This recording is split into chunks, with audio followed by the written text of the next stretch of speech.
तो इसका जो टाइम है, इसका टाइम अगर हम लोग निकालते हैं तो इसका टाइम हो जाएगा हमारे पास 200/x+10। अब एक चीज़ ध्यान रखिए, स्पीड और इसमें स्पीड बढ़ता है तो टाइम घटता है, स्पीड घटता है तो टाइम बढ़ता है। तो यहाँ ज़्यादा है तो ये टाइम कम होगा, ये ज़्यादा होगा। तो यहाँ पे हमारे पास इक्वेशन जो बनेगा according to question 200/x minus 200/x+10 is equal to हो जाएगा 1 आवर, 1 घंटा जल्दी पहुंचा दे रहा है। तो इसी को अब हम लोग सॉल्व करेंगे। ध्यान से देख लीजिए, टोटल जर्नी 200 किलोमीटर है, 1 घंटा कम समय ले रही है 10 किलोमीटर पर आवर के हिसाब से, अगर स्पीड बढ़ा दिया जाता है तब।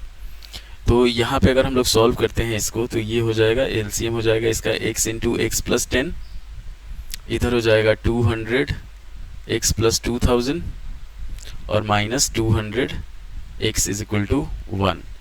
200 से 200 ये ख़त्म हो गया, बच गया हमारे पास 2000 is equal to x² + 10x। अब इसी को हम लोग फैक्टराइज करना है।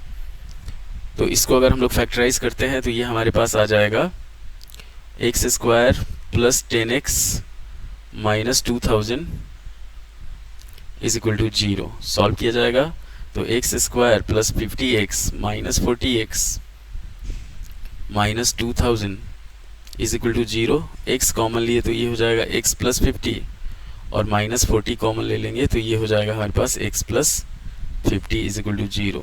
तो ये होगा x - 40 और ये हो जाएगा हमारे पास x + 50 इज इक्वल टू 0। तो x का जो वैल्यू होगा वो आ जाएगा हमारे पास 40। तो दोनों ट्रेन का स्पीड आ गया। ये जैसे देखिए, फास्टर ट्रेन का स्पीड जो हुआ स्लोअर ट्रेन का हो गया वो 40 किलोमीटर पर आवर और फास्टर ट्रेन का हो गया 50 किलोमीटर पर आवर। अगर 200 किलोमीटर जाना है तो ये इसका जो टाइम लगेगा वो 5 घंटा लगेगा और 200 किलोमीटर जाना है तो इसका जो टाइम लगेगा वो 4 घंटा लगेगा। तो दोनों टाइम का डिफरेंस 1 घंटा हो गया। तो अगर आंसर आपको चेक करना है तो उसको क्वेश्चन में बिठा के हम लोग देख लेते हैं कि आंसर कितना आ रहा है। तो ये था 72 नंबर आपका। अब बढ़ते हैं हम लोग 73 नंबर क्वेश्चन पे। 72 नंबर क्वेश्चन हो गया। 73 नंबर पे पढ़ेंगे हम लोग। तो 73 नंबर देखते हैं किस टाइप का क्वेश्चन है। तो 73 नंबर है हमारे पास, a motorboat whose speed is 18 km/h in still water takes 1 hour 30 minutes more to get 30। अच्छा, ये अप स्ट्रीम डाउन स्ट्रीम का है।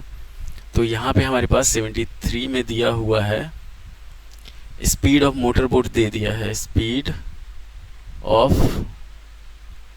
मोटरबोट ये दिया हुआ है 18 km/h। अब यहाँ पे हम लोग लेके चलते हैं 1 घंटा 30 मिनट ज़्यादा लग रहा है 36 किलोमीटर अप स्ट्रीम और डाउन स्ट्रीम में, दोनों में। तो इसका स्पीड मानते हैं हम लोग, मान लेते हैं कि स्पीड ऑफ स्ट्रीम जो हो जाएगा, स्पीड ऑफ स्ट्रीम इसको हम लोग मान लेते हैं x km/h। तो यहाँ पे 2 स्पीड आएगा, एक अप स्ट्रीम आ जाएगा, एक हो जाएगा हमारे पास डाउन स्ट्रीम। तो अप स्ट्रीम डाउन स्ट्रीम ऊपर नीचे नहीं होता, इतना ध्यान रखिएगा। अप स्ट्रीम हो गया कि अगर जिधर पानी बह रहा है उसके अपोजिट डायरेक्शन में, और डाउन स्ट्रीम हो गया साथ साथ उसी